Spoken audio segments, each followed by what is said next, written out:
Zia.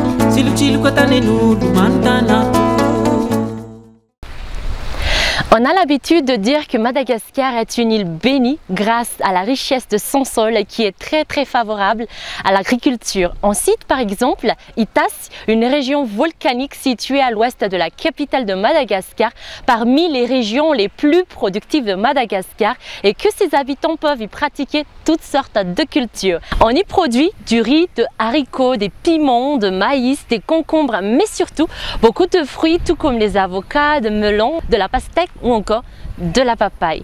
Justement, l'équipe de découverte Madagascar s'est rendue dans le petit quartier d'Amparak, à côté d'Analavour, là où les gens investissent dans la plantation d'un fruit exotique qui s'appelle la papaye, donc un fruit très apprécié pour sa chair à la fois juteuse et très délicieuse. Pour connaître ce fruit davantage, cette semaine, Canal Austral vous embarque pour un si beau voyage au cœur de l'Itas où l'on vous parlera le tout sur le fruit de la papaye. Découvrez sans plus attendre le fruit de Madagascar, la papaye de Madagascar.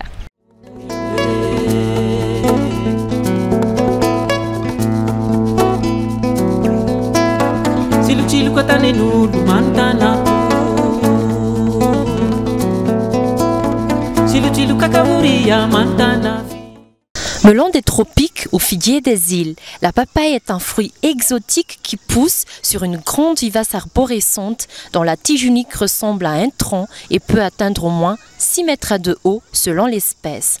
À l'extrémité, une touffe de feuilles de 50 à 70 cm de long sont divisées en lobes profonds et sont portées par un long pétiole. Il faut un pied mâle et un pied femelle, donc c'est un arbre ordinairement dioïque. Des fleurs jaunes verdâtres apparaissent sur le tronc ou encore à l'aisselle des feuilles. Cet arbre exotique de la famille des Cariacées rappelle un peu l'aspect de palmier.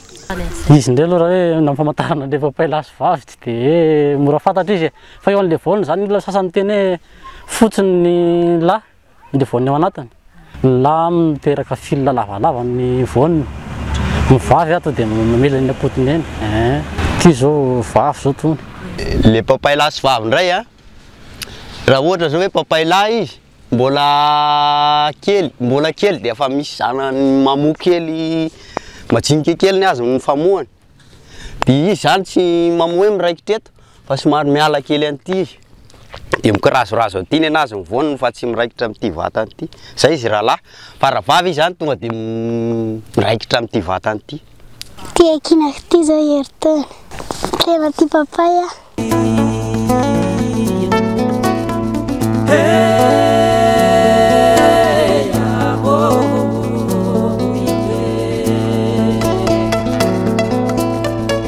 La papaye est un fruit tropical originaire des régions tropicales humides, surtout du Mexique. Elle est de plus en plus cultivée à Madagascar, particulièrement dans la région de l'Itas, à l'ouest de la capitale.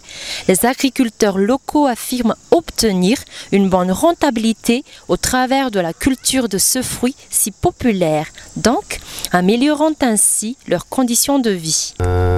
Akazomasina aloha zao ny eto fokotanina Paraky, commune Analavory. Dia ny mampalaza aty zao dia hoe zizera aloha zao tena malaza aty.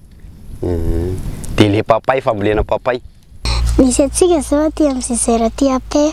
Tia faritra Paraky zao misy antsika. Tena malaza aty amin'ny faritra Paraky zao sy Atsara zaza. Dia famokarana papay sy ny resaka hoe légumes sy ny tariny reny. Fa ny papay moa zany misy fotoana dia misy izy dia tena raha tonga mainana dia tena betsaka izy. Tony zao mety tany any efatra taona latsaka any zao tony. Dia arakaraka misy izy le tamboly mitondra le tamboly ihany mitondra anazy. Ohatra hoe kely dia misy voaniny izy dia mitondra. Ohatra hoe lasa lavo avy izy vao mitondra. Arakaraka ny atetiny zany vao matetika izy dia lasa lava moa mahalana izy dia vao fohy kely dia mitondra voaniny. Fambolena papay mihitsy zany tena fivelomana aty aloha hatreto aloha zany e. Io no tena fambolena aty. Misy ihany voly hafa fa izy zany aloha tena mampazoto ny olona aty. Mampatsetseka. Be rano. Mandavan-taona aty misy papay foana. Afaka mihinana foana.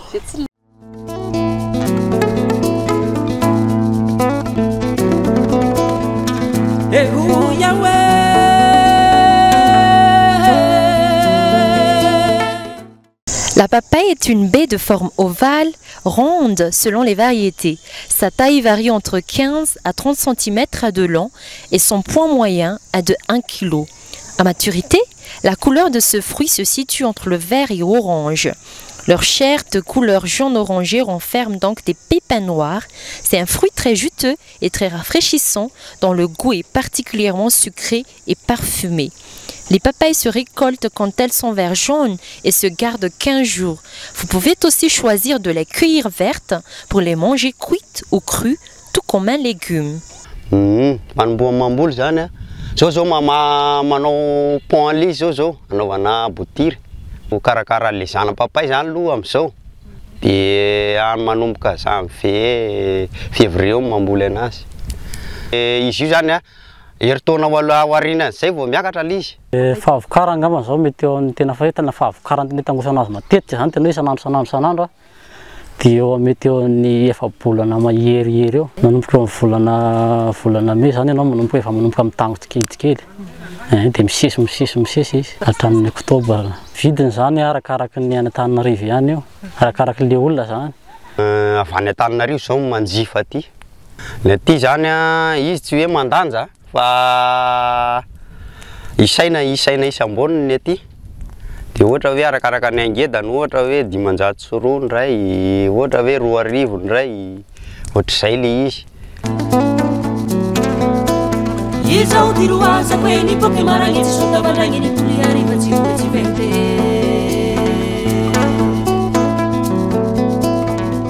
e Yahweh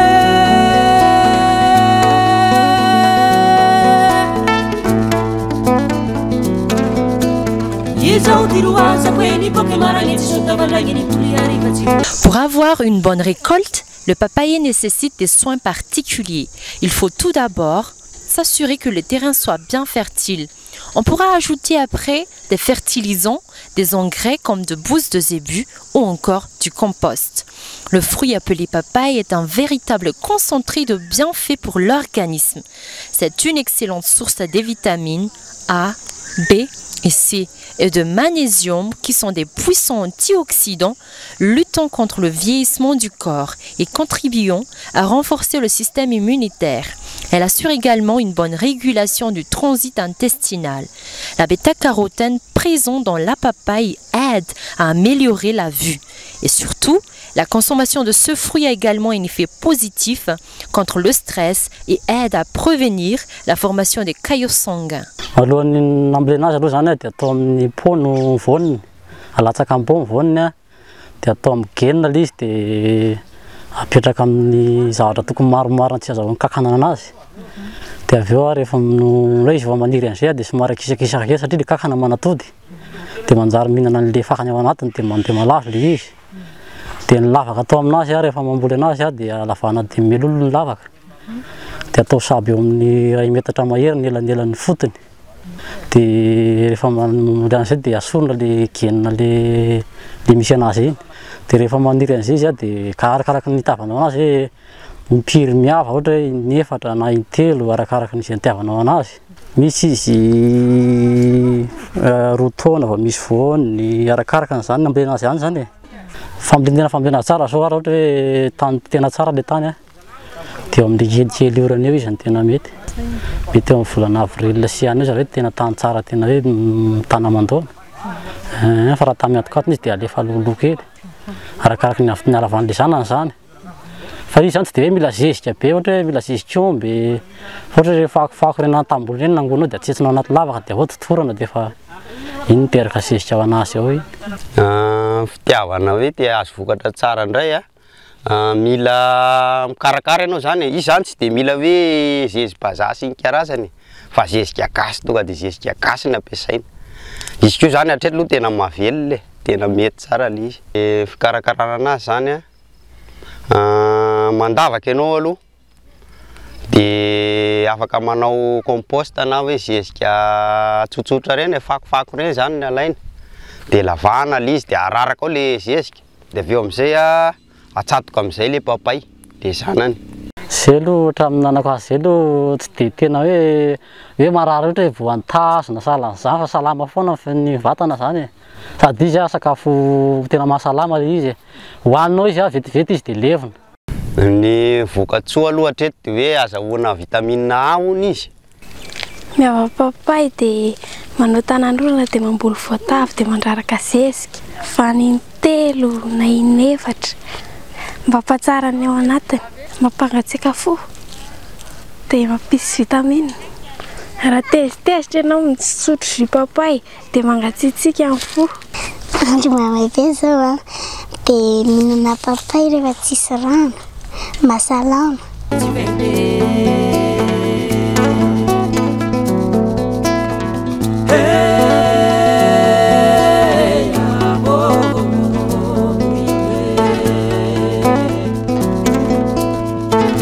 La papaye est toujours prête à rendre service. On peut bien entendu consommer sa belle chair mûre à point, en salade de fruits relevée d'une pointe de citron pour en sublimer le goût. Mais on peut également la déguster verte comme légume, voire s'en faire un masque de visage pour s'éclaircir le teint. Ces feuilles pourront servir aussi à attendrir la viande trop ferme et beaucoup d'autres encore. Pour en profiter de ces bienfaits, régalez-vous de la bonne papaye de Madagascar.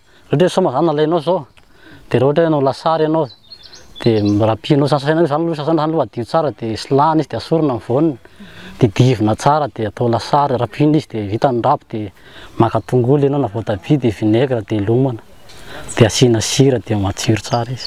Raha masaka ndray izy de voava sasa tsisy zany tsy hoe sasana zany izy rehefa masaka atao de voasalasalanao izy de afaka mihinana ianao na tsy mihinan-kanina ary ianao fa atao de io ny sakafonao mahafapo tsara raha ny atsaha na resaka rano na mahasolo rano sy ny tariny izy. Raha ohatra hoe masaka izy zany de mety anaovana jus vautokovitira mahasolo sakafo any atsaha hoanina amin'izao mahasalama be izy. Ny afatry farany angamba de tena mahafinaritra mamboly papay tsisy fahatihatoka ho anao mihitsy io sady izy mahatsara tany. Azo atao jus de azo atao dessert, confiture. Raha manta ndray izy de afaka atao laoka de atao lasary. De mety atao jus rehefa tezitra de afaka mifoha mihinana azy. Mahasalama de misy vitamine. Azo anaovana rehetrarehetra jus sy karazany mety daholo izy. Jus azo evohana indray ny raviny atao evoka evo-drano rehefa ohatra hoe asiny tazo tsotsotra zany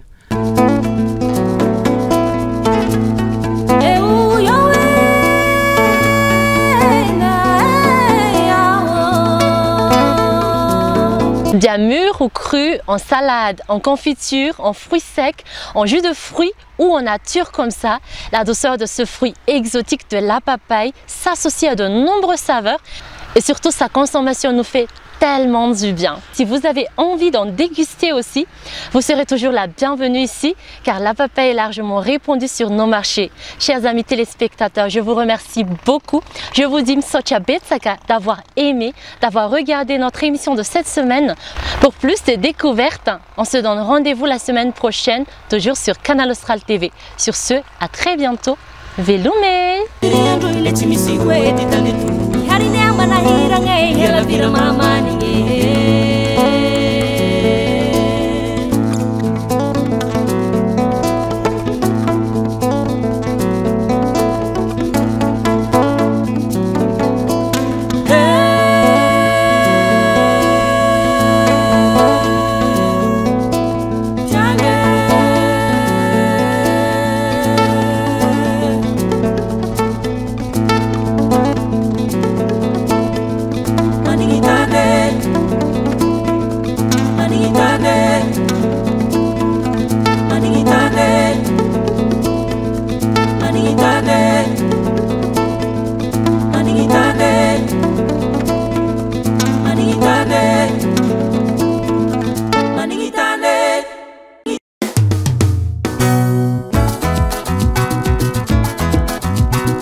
Yeah.